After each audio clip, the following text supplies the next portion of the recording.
Alright, so we're still continuing, and so we have a couple more videos left in 1.3.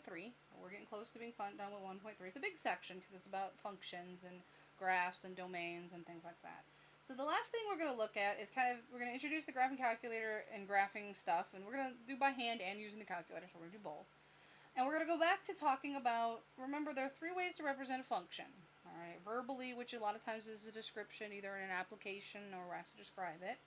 Table of values, which is numerical, right? X values paired with Y values. Symbols, which is the formula, which actually we're going to be given here. Alright, that's the formula notation. And then the graph, which we're going to talk about graphing, and we're going to talk about how graphing calculators can be used. So hopefully you have yours with you, because I will go through it on my graphing calculator, and I'm using my 84. Alright, so graphing calculators can help you. Alright, you have a use of your graphing calculator. You'll always have a use of your graphing calculator, so hopefully you know how to use it. Because it's a tool that's there for you to utilize. Alright, we're going to talk about how to do that graphically. Alright, which again can be more accurate than necessarily pen and paper. So again, graphing calculators are useful, but you kind of go hand in hand. Alright, you kind of, what is a graphing calculator, and then what do I know about the function? Alright, so graphing calculators are a tool that you use to help you out with what you kind of already should understand about the problem. Alright, so the first example we're going to look at the formula. Alright, so the formula we're given is y equals f of x, which is x squared. So x squared function. Alright, f is a rule. So this is the verbal description. Alright, f is the function rule that squares the input x to produce one output y. Right? I plug in an input value, I square it, and that's all I'm doing to the input value. And when I do that, I'll get one output y. Alright, so that's the verbal description of my formula. Alright, then the next is the numeric, right, which again, you just pick points, or pick x values and find the y values that are paired with them. So I picked a few here already for you, and set up a numerical table. Alright, so this is the numeric representation, and then we'll get to the fourth way, which is graphical, right? Function, verbal, numerical, graphical. Those are the four ways, right? Those are the four. So this one, I set up a table, and so these are my x and y values. So I've picked x values, -3, -2, -1, 0, 1, 2, 3, and then I found the y values, right? Which again, all you're doing is squaring. So -3 squares 9, -2 squares 4, and so on. And so there's my table of values. There's my numerical representation of my function. Just a few of them. I can't represent all of them, because there are infinitely many points that exist in this function. And since there are infinitely many points that exist in this function, I graph a few of them to see if there's a pattern that merges, and then I connect the dots to allow me to see what are all of the cases that they are. Right? So the graph represents all of the solutions. Right? It's continuous and infinite. Right? The little arrows will go on it, and the graph represents all the solutions. I've only listed here a handful of them. Alright, we can graph these points by hand if you want to, or in the calculator. Remember the 1.1, the very last video, was how to graph points on your calculator. You can do that if you want to. I've already got them here for the graph, so these are the points up there, and I'll label them. So this is the point, alright, 0, 0 from my table, right, 0, 0. Alright, if I go right in the right order. This is -3, 9. This is the point -2, 4. This is the point -1, 1, 0, 0, 1, 1, 2, 4, and 3, 9. Alright, which again you can graph by hand or use the graphing calculator. Alright, then we're going to connect the dots to see the shape of the graph. Alright, and again we will check this on the graphing calculator. I'll show you how to do that. And so the graphing calculator, meaning I know the function can go beyond this, so there should be an arrow up there, and then I connect the dots, and what comes out is a parabola shape. Alright, there is my graphical representation of x squared. It's a parabola that opens up, and the line represents the infinitely many solutions. I only graphed a few of them. Any point on this line that I have drawn here would have a solution, and there are infinitely many, and it is shooting off for forever. Right, the domain would be all real numbers. The range would just be 0 to infinity, right, because it starts at 0. Now, to check this on the calculator, so to know how to graph, so if you already know how to graph the calculator, you can skip past this point. Right, so on the calculator, how you graph, so here's my TI-84, you hit this y equal to, before we get started though, I'm going to make sure that your stat plot is turned on. So remember, if we plotted the points, Your stat plot would have been on, and so double check that you've turned it off before we get started. So hit second, the y equal goes to the stat plot. If this says on, click on there and then make sure to turn it off. Mine's already turned off, but make sure yours is turned off as well. So I'm going to quit since mine's already good. I'm going to clear that out because I want to show you how to graph. Alright, so now I'm ready to go. So now I just hit y equal. I don't hit anything else, so just hit y equal. This should be, again, what pops up on your home screen. And then in y1, I'm just going to type in my function. Alright, the y equals x squared. So I'm going to type in x squared. So the variable is here. Alright, x and then squared. So you can do it two ways. You can either hit the square button or you can hit raise to 2. I'm going to go ahead and hit the square button. Alright, before I get started though, I'm going to adjust my window. Alright, so I'm not going to hit graph yet. I'm going to hit window because remember we messed with our window last time. This was the window that we used in the stat plot.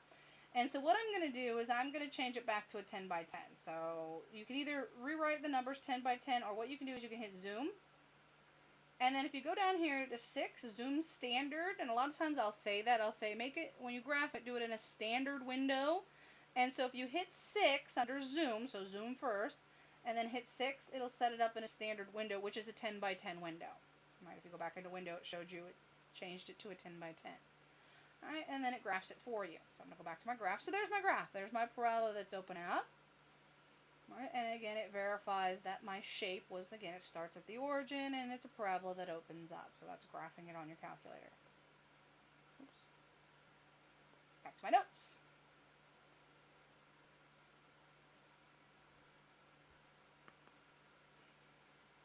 Okay, for some reason, it's frozen. There it goes. Which there, again, in the notes it says. So this is what the picture on the graph should come out. So again, the graph plots numerous points, basically all of the points between, whatever shows up in the window. And then everything on that line would be a solution to my function, right? Every x value would have a y value paired with it. So now we're just going to practice that in some examples. All right, so we're given the symbol. We want to find, by hand, check on the calculator, the verbal representation, the words, the numerical representation, and the graphical representation. Alright, so first the verbal. So here's my function, y equals f of x, which is the absolute value of 1 minus 2. Alright, so the first thing, again, it's order of operations. So the first thing I do when I input an x value, what's the first thing that you do is you multiply by 2. So the verbally, alright, so when we input the x value, you multiply first by 2, then subtract 1 and take the absolute value of that number. You can put it in your own words. Basically, you got to go in order. First, the first thing you have to do. First thing you have to do is this multiplication. The second thing you have to do is the subtraction. The last thing you have to do is the absolute. Alright, so there's the words. Now the table. So it's up to you. I'm going to draw, again, just a simple table. So my x and y. And I'm just going to pick a few values. So I'm going to pick -2, -1, 0, +1, 2. And I'm going to find my y value that goes with it. So I'm going to plug -2 in. And so -2 times 2. And if you need to use the scratch work on the side, do that. I'm just going to plug it all into, again, my calculator. So when I take -2 times 2, I get -4. -1 gives me out -5. Well, the absolute value of -5 is +5. Alright, -1, well, 2 times -1 is -2. -1 gives me -3. Absolute value of -3 is a +3. 0, when I plug 0 in, I get -1. Absolute value of -1 comes out +1. When I plug 1 in, 2 minus 1, which is 1. Absolute value of 1 is also 1. And then 2 is going to give me 2 times 2, which is 4. Minus 1, which is 3. Absolute value of 3 is 3. Alright, so there's my table. Now my graphs, I'm going to start off with the points that I have. So there's my x and there's my y. And so I'm going to go -2, 5, -2, 1, 2, 3, 4, 5. And 5 is as high as I need to go. So negative 2, 5 is my first point. Negative 1, 3 is my second point. 0, 1, 1, 1, 2, 3. Alright, now before, this kind of gives me a good start, but before I get going, in case you don't remember, absolute value is going to give you a V shape. And to figure out the V shape, I'm going to use my graph. So now I'm going to go to my graph. Alright, so I'm going to go here, I'm going to clear out what I have, so I'm going to go there, clear. Alright, now I'm going to graph. Now, clear this out too, so you can, clear so you can see what's going on. So the first thing I need is absolute value, right? That's the grouping symbol on the outside. Where absolute value is found is you go under math, scroll over to number, and it's the very first. ABS stands for absolute value. Alright, so math, scroll over to number, and it's the very first one. Alright, and then it'll pop in your absolute value, and then you type in 2x minus 1. Alright, and so there's the graph 2x, and the window I had before is fine. 10 by 10 should be fine. So I'm going to hit graph. Alright, so there is my graph. And so what I kind of have to figure out, well, what's this number here? Right? Where does my V happen? Right, so I know it's a V shape. I can see that here. So it's not a parabola. It's got a 90-degree angle, so there's no curve to it. And so I know it's coming down and then going back up. Right? There's my function's graph. And I want to figure out, well, what's this value when I hit this? It looks to me like it's at 1/2, but I can check it out. And so what's the value there? Well, that's when y is 0, right? When it hits the curve. Well, when is y 0? So I have to figure out, well, when do I get 0 out for y? So 0 equals the absolute value of 2x minus 1. Well, absolute value, I'm just going to drop it. 2x minus 1 gives me out 0. Add 1. 2x equals 1. Divide by my 2. And so x equals 1/2. And that is where it occurs. If I plug in 1, and I go check my graph and make sure there's a way to plug in values. If you go to your graph, you hit second trace. The very first one listed there is value, so select 1. And then type in the x value. So if I type in the x value 1.5, not 1.5, 0.5, right, 1/2. Just going to type it in 1/2, enter. It should pop up at that spot, and it is at 0. So at 1/2, it does hit that corner, and it is the y value 0. So you can check it graphically, and so there's the graph of the function. All right, it's a nice V shape, and absolute values will give you the V shape like that. All right, the last one. All right, so the last example. So f of x is 2x plus 3.